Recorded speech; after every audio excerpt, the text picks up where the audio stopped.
Hey, it's really great to see you this week. A video inspired, in fact, by a social media post from last week where I was wearing the very same blouse, being awfully philosophical about enjoying, looking for, and appreciating the simpler things in life and honing in on simplicity.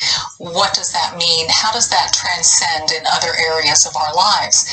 And I got a sense just by reading your comments that like you and me, there has been a big shift in thinking that 2020 has really brought upon us. I think there has been an enormous takeaway in terms of how we live our lives. There's been a big reassessment of that.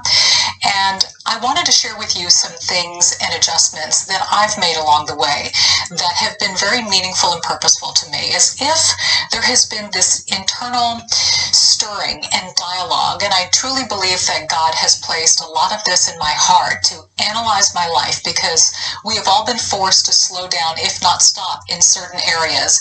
And when you do that, and when you get off of that hamster wheel, you actually have an opportunity to truly look at and analyze different areas of your life. What is serving you and your needs and your families, and what is not? There have been a lot of things I discovered that certainly weren't serving me. In fact, that still small voice inside was there, but I kept her down because I was always so busy and I had so much to do. People would say to me, I don't know how you do what you do. And my response would always be, well, I don't know either. I try not to think about it. And as I think about that, that's a horrible thing to say about your life, that you try not to think about the way that you're operating because you can't wrap your mind around it. It's too much. You don't want to process it, because if you stop and do, you may hate it, or you may find fault with it and start analyzing why you're doing that. So I have definitely scaled things back. I have downshifted in terms of gears. And I want to share with you areas in my life where I have simplified, and I have really enjoyed what that's done for me, and how it's made me feel in my own skin, my own body, my own home, my own existence. And maybe as I'm going through these things, you'll say, aha, the same has happened to me. Or maybe you'll have another area where you have really changed things and made your life better. And I hope and I encourage you to share those below in the comments section, because we all feed off of one another's analysis of life and basic life hacks that we've learned along the way. So please feel free to go there if you wish. So I'm going to start with the first one. And 2020 has been the year to purge. And number one is holding on to what I no longer need.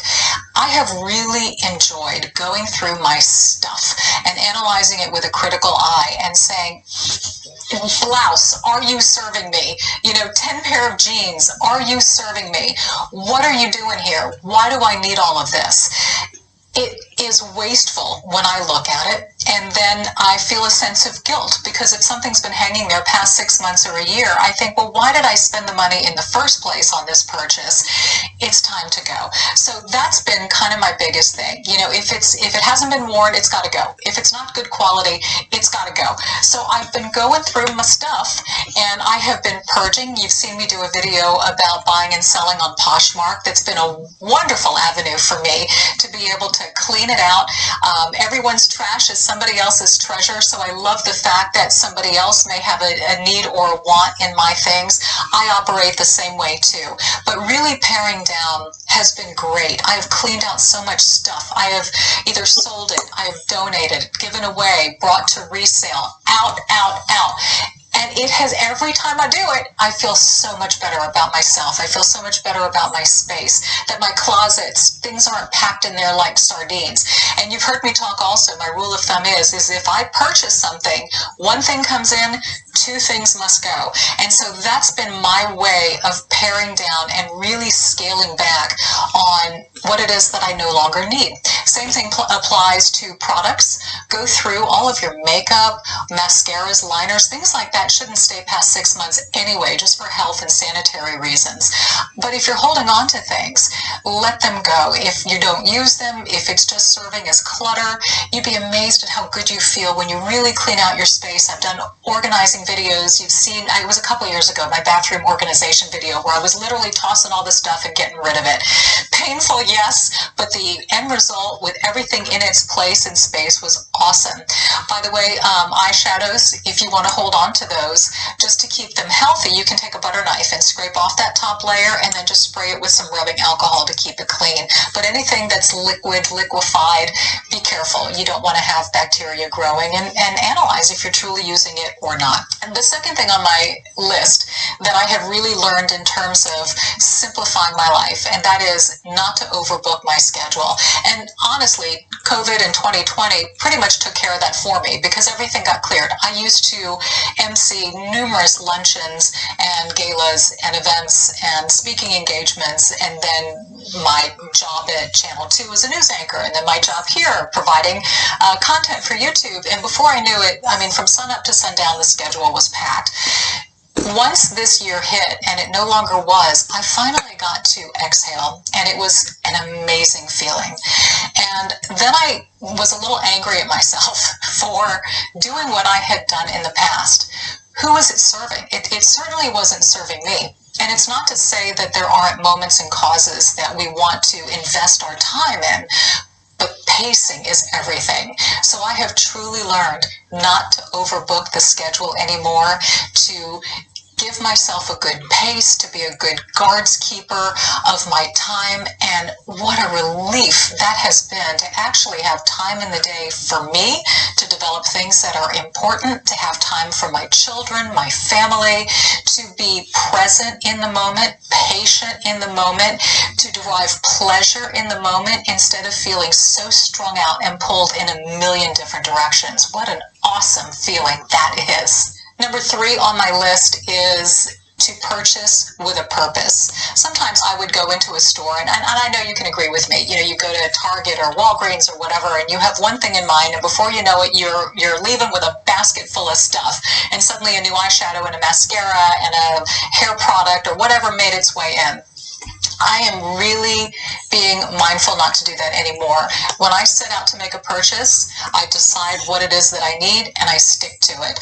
And no more random buys, random throw-ins. You know, it's amazing how much what was supposed to be a $20 or $30 purchase can quickly become $100. And then you add that up over time and you find yourself overspending, you find yourself over cluttering.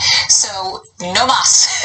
This señorita is not just making random purchases anymore. I am very purposeful in what it is that I decide to purchase. Okay, number 4, and this is something that has always spoken to me, but even more so now. Never pay full price for anything.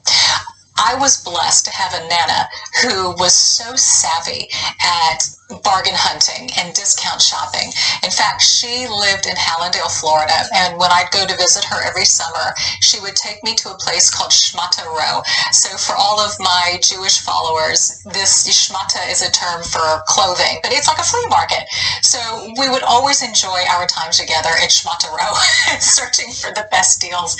This was something that she instilled in me and carried through to this day. I am always on the hunt for bargain. I will never, ever, never pay full retail price for anything. It's a badge of honor that I wear. I love it, but even more so now. So, and as you know, there are a lot of places where you can find great things at discounted prices. I mean, you can wait for sales, but you know I love resale shopping, so I'm always on Yuki's Closet or The Real or Tradesy or Poshmark. I just love to find great things at a really, really good value. So what's the point in paying full retail price these days when you really don't have to, especially when it comes to quality items? So that's exciting. And that leads to number 5, which is only buy quality.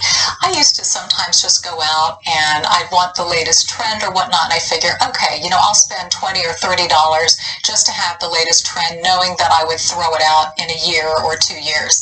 And I've just stopped doing that because those are not the items that stand the test of time. A, in terms of quality, craftsmanship, how well they're going to last, but B, are they going to be that serving piece in your closet that will always be a classic, always make you look good, always be in no matter what's in. So I've stopped succumbing to trends, and I have really stopped buying cheaper quality things. I would rather save my money and wait and get the item that I know is going to be amazing, and I will always love it when I wear it, but I am no longer just looking for the cheapest price on the price tag and saying, okay, that's great. And like I said, with so much resale opportunities out there, you can get a really good quality item for a lesser price. It may just be a little bit more than what you had anticipated spending, so just hold out and wait, because quality items are truly worth it. Number 6, no longer shall I buy a one-time event dress, meaning I will no longer spend money on a gown for a wedding or a cocktail dress for an event. With companies like Rent the Runway and so many online retailers now going in the rental market because of the popularity of Rent the Runway, you can rent all of these gowns and dresses, and the beauty is that it's a one-time thing, so you'll never be wearing the same dress twice.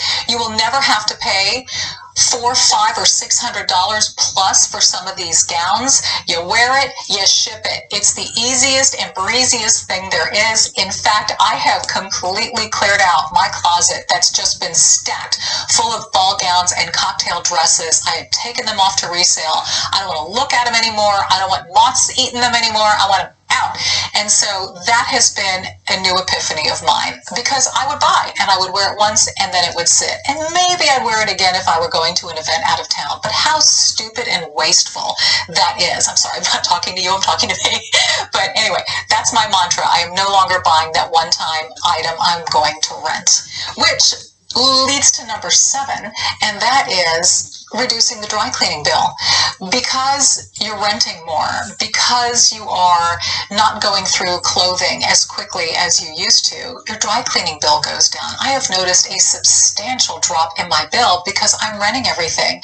In my closet, there's a section of clothes for work, and it has just dwindled in size. It's basically my clothing that bridges the gap between my rental shipment. So I'm not wearing my stuff very much, and then when I do, it'll go to the dry cleaner, but it's so sporadic.